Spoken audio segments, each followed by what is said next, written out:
Mga kwento ng lagim.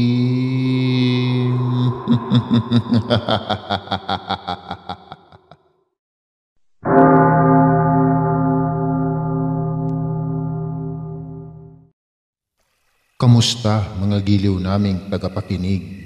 Mapagpalang araw po sa inyong lahat. Nagugustuhan niyo ba ang mga kwentong lagim? Pwede kayong mag-send sa amin ng mga kwentong katatakutan sa link provided sa baba. I-comment niyo po kung nasaan kayong lugar para ma-shoutout namin kayong lahat. At sa mga gustong magpa-shoutout, i-comment niyo na lang po kung nasaan kayo at kung ano ang pangalan po ninyo. Maraming salamat mga giliw naming tagapakinig. Isang katawan na naman ng tao ang natagpuan sa tabing ilog. Wala ng mata ang biktima at kanyang mga braso ay putol na rin. Butas din ang dibdib nito. Gabi-gabi na nangyayari ang karumal-dumal na krimeng ito. Hanggang ngayon, misteryoso pa rin sa mamamayan ng Santa Cruz kung sino ang gumagawa ng kagimbal-gimbal na nagaganap sa kanilang baryo. Pati ang mga otoridad ay wala ring maturo na sospek dahil malinis ang pagkakagawa ng krimen. Hindi na natiis ni Noel ang mga nagaganap. Desidido na siyang alamin kung sino ang tunay na salarin. Kahit pa buhay niya ang maging kapalit. Isang gabi, habang mahimbing na natutulog ang lahat, kinuha niya ang isang itak nila at lumabas ng bahay para pumunta sa may ilog. At doon niya nasaksihan kung sino ang salarin sa mga nagaganap na krimen sa kanilang baryo. Kahit nakatalikod sa kanya ang babae, ay kilalang-kilala niya ito. Ito ang kapitbahay niyang di makabasag pinggan. Hindi siya makapaniwala sa kanyang nasaksihan. Halos maduwal si Noel sa kanyang nakikita na kamatayan ng isang tao. Kahit pa nakatalikod ang sospek ng krimen, ay kitang-kita ni Noel ang nakakubra ngisi nito sa kanyang labi habang pinagpapalo ang ulo ng biktima upang makuha ang utak nimo gamit ang kanyang itak. Gamit ang mga kamay ng babae ay ibinaon niya ito sa mata ng nakakaawang biktima. Tinadtad rin ng salarin ang mga kamay ng biktima na tila bakarne ng baka. Dahang-dahang lumabas si Noel sa kanyang pinagtataguan nang hindi napapansin ng babae. Dali-daling tinaga ni Noel ang likod ng babae gamit ang kanyang itak. Ngunit hindi agad namatay ang babae na siyang ikinakaba ni Noel. Parang ang hindi nito ininda ang pagkakataga ni Noel sa likod nito. Nanlilisik ang mga mata nitong hinarap si Noel at sinakmal sa liig. Halos hindi makahinga si Noel sa sobrang higpit nun. Ngunit sa di inaasahang pangyayari, nahawakan ni Noel ang kwintas ng babae. Ang kanyang nanlilisik na mata nito ay mas lalong lumala. Nagkaroon agad ng ideya si Noel. Hinila niya ang kwintas ng babae, dahilan para manghina ito. Walang inaksayang panahon si Noel at bigla niyang initak ang ulo ng babae. Habol ni Noel ang kanyang hininga Nang magising siya, isang bangungot lang pala ang lahat. Bumangon si Noel upang uminom ng tubig sa may kusina nila. Pagkatapos ay bumalik si Noel sa pagkakatulog. Nang magising kinaumagahan ay pumunta siya sa may tabing ilog upang kumpirmahin na wala talagang krimen ang nagaganap sa kanilang lugar. Pagkarating sa ilog ay nakita ni Noel kung gaano ito katahimik. Mapayapa ang buong paligid sa tabi ng ilog. Bumalik si Noel sa kanila upang maghanda para pumasok sa trabaho. Nang makarating sa pinagtatrabahuan ay hindi pa rin siya nilulubayan ng kanyang napanaginipan. Bumabagabag pa rin sa kanya ang napanaginipan niya kagabi. Ngunit binaliwala ni Noel ang naiisip upang hindi nito maapektuhan ang kanyang trabaho. Buong araw niyang binabad ang sarili sa trabaho. Nang uwian na nila ay naramdaman ni Noel ang napakalakas na pintig ng kanyang puso. Hindi talaga maganda ang kanyang pakiramdam. Ngunit binaliwala niya lamang ito. Iniisip lamang niya na ito ay epekto ng pagkakapi niya kaya bumibilis ang tibok ng kanyang puso. Pagkarating sa bahay nila, nanibago siya dahil wala ang kanyang mga magulang at kapatid. Mas lalo lamang bumilis ang tibok ng kanyang puso. Hindi na mapakali si Noel. Kadalasan ng mga ganitong oras ay nasa bahay na nila ang kanyang mga magulang at kapatid. Lumabas siya ng bahay at garalgal ang boses na tinatawag ang pangalan ng kanyang buong pamilya. Mas lalong lumakas ang tibok ng kanyang puso nang marating niya ang bahay ng tahimik niyang kapitbahay.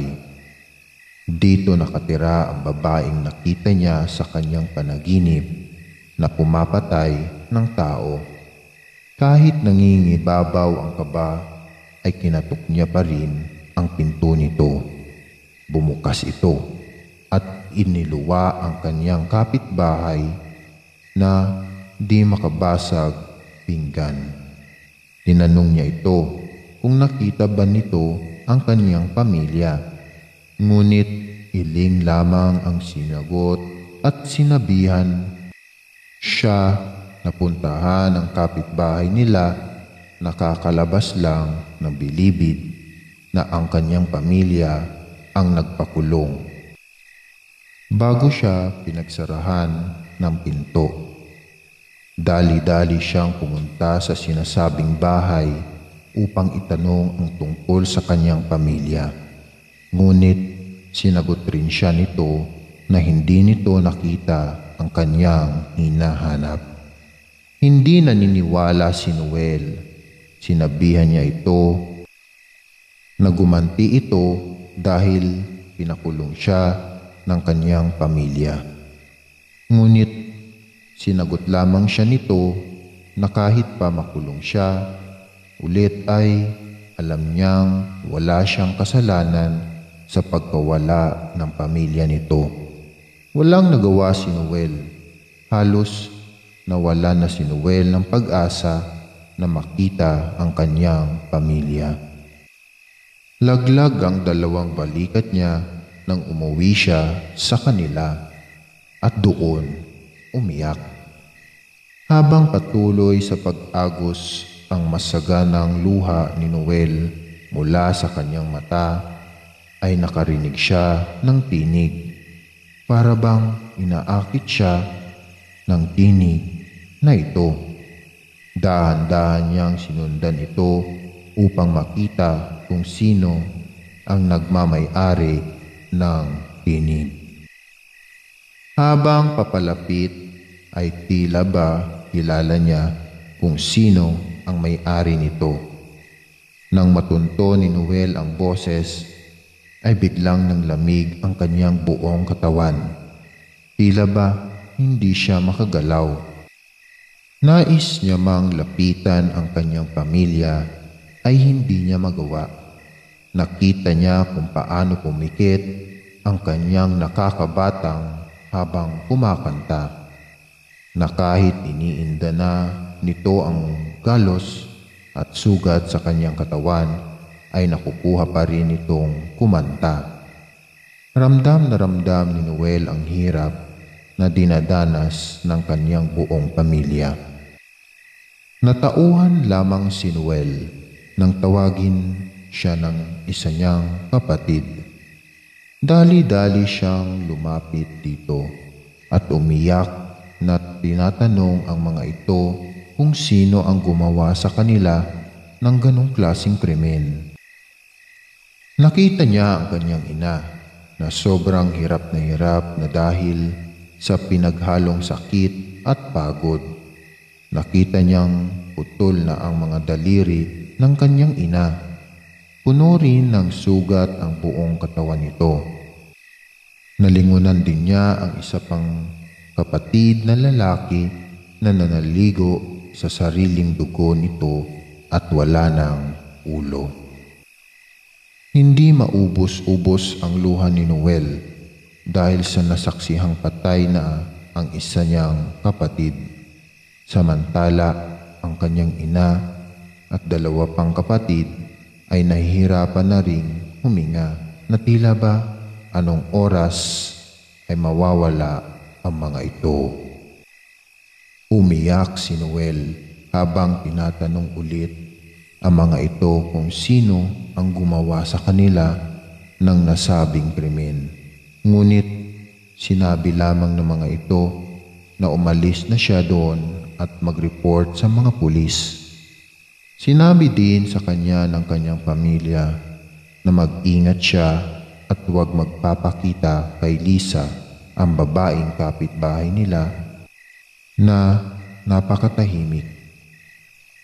Ang pinagtanungan niya kanina, ngunit tinuro pa nito si Carding na kagagaling lang ng bilibid, kahit na wala man itong kasalanan. Nagsisi si Noel sa ginawang pamimintang. Gayunpaman, hindi umalis si Noel sa tabi ng kanyang mga pamilya. Sa halip ay kinuha niya ang telepono sa kanyang bulsa at tumawag ng tulong sa pulisya. Hindi pa man din natatapos ni Noel ang sasabihin ay bigla siyang nasigaw na sa sakit ng nararamdaman niya ang matulis na bagay na tumarak sa kanyang kamay dahil upang malaglag ang teleponong hawak nito. Paglingon ni Noel ay nakita niya ang nanlilisik na mata ni Lisa. Bigla na lamang siya nitong sinugod. Hindi makagalaw si Noel nang sakmalin niya ito sa liig. Halos malagutan siya ng hininga nang maisip niya na ganitong-ganito rin ang nangyari sa kanyang panaginip. Biglang naisip ni Noel ang kwintas na halos mapamura siya nang makita niya na wala itong kahit na anong bagay na suot. Hindi makapaniwala si Noel na ang kanyang panaginip ay nagkatotoo kahit pa may iba na naiiba. Halos mawala na si Noel ng hininga nang biglang humandusay sa lupa ang babae at mabilis na naligo sa sariling dugo. At doon niya nakita si Carding na may kasamang mga pulis. Nagpasalamat si Noel kay Mang Carding at sa mga pulis bago nilapitan ang buong pamilya at halos mahimatay siya nang makitang wala ng buhay ang mga ito. Patay na ang kanyang buong pamilya. Humagulgol si Noel na tila ba isang musmos na iniwan ng magulang. Hindi matanggap ni Noel ang trahedyang nangyari sa buong pamilya niya. Halos araw-araw siyang walang buhay. Dumating din sa puntong nais niya nang tapusin ang sariling buhay upang makasama ang mga ito sa ilalim ng lupa. Dahil walang pamilya ang sospek nito sa kanilang baryo, ay walang magantihan si Noel. Simula nang mangyari ang trahedyang iyon, sa kanyang pamilya ay nawala na sa matinong landas si Noel. Tuluyan nang nilamon ng galit at puot ang kanyang puso. Napapansin na rin ng kanyang mga kapitbahay ang malaking pagbabago ng binata na noon ay napakabuti, ngunit ngayon ay tila ba isang kriminal na handang ubusin ang kanilang baryo. Gayunpaman, hindi pa rin nakalimutan ni Noel na pasalamatan si Carding. Dahil kung hindi ito tumawag ng tulong ay baka pati siya ay patay na rin. Si Carding rin ang palaging pumipigil sa kanya upang patayin ang sarili. Hindi nagtagal ay tila dahan-dahan bumalik ang dating Noel. Dahil ito sa tulong ni Carding. Ginabayan niya si Noel upang muli itong bumalik sa tamang landas. Labis namang nasiyahan ang baryo ng Santa Cruz nang malaman ang balitang ito. Buong Santa Cruz ata ang nagdiwang dahil nagbalik na ang Noel na nakilala nilang sobrang napakabait. Nang naghilom ang sugat sa puso ni Noel, ay tsaka niya lamang binalikan ang nakaraan.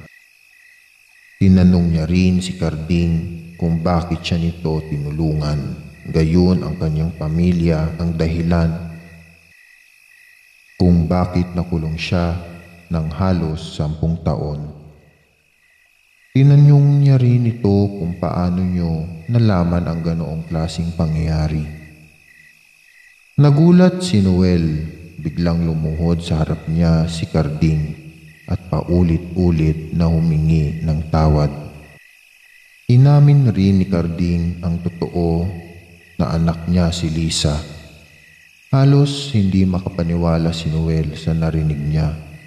Sinabi rin ni Carding na kaya ginawa niya iyon ng anak niya ay dahil nais nitong maipagiganti siya lalo na sa pamilya ni Noel.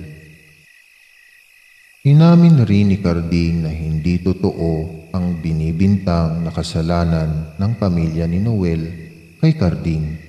Ito ay kagagawan lamang din ng kanyang anak. At dahil sa labis na pagmamahal sa anak ay inako niya ito.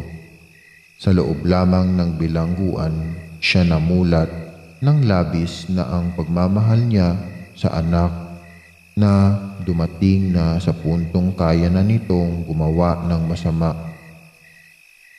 Hindi niya daw maisip kung saan siya nagkulang bilang ama para magkaganoon ang anak.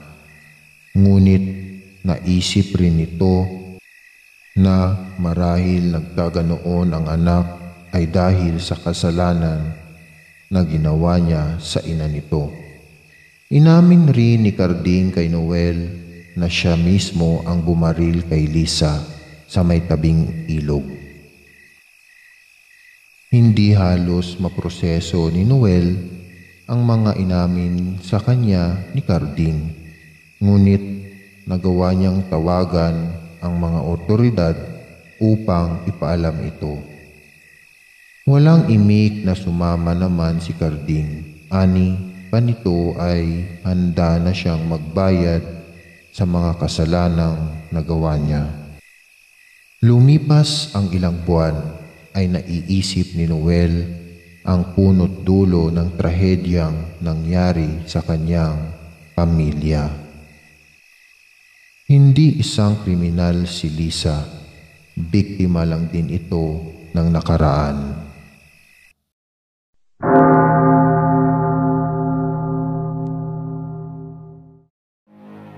Maraming salamat mga giliw naming tagapakinig. Huwag po nating kalimutan mag-subscribe at mag-like ng ating channel para sa mga kwento ng lagi.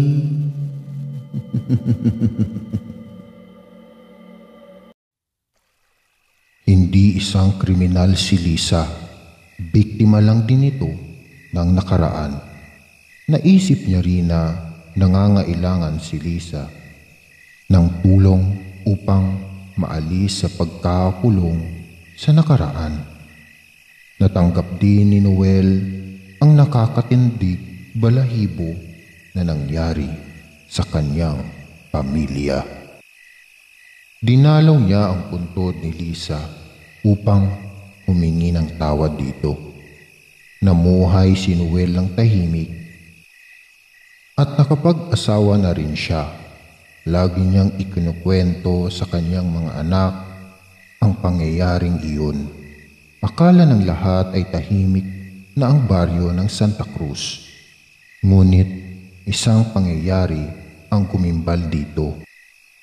May aswang na pakalat-kalat sa paligid at sobrang dami na rin ang mga patay na natagpuan sa may tabing ilog.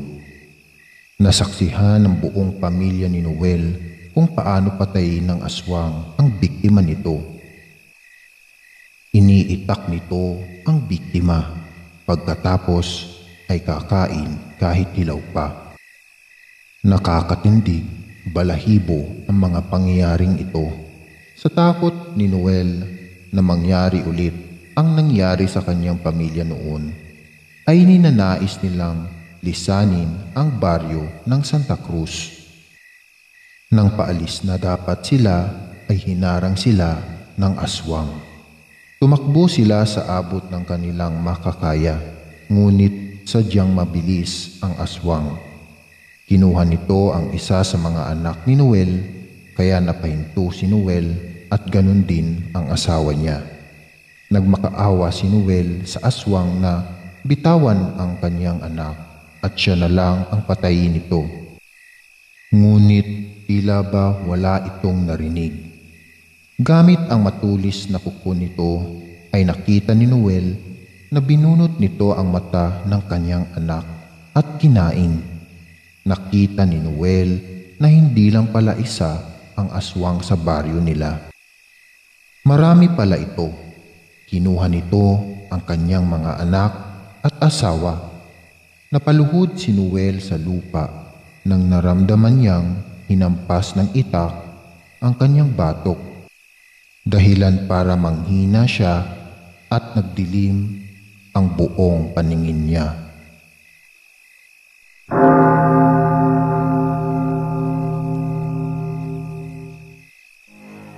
Maraming salamat mga giliw naming tagapakinig.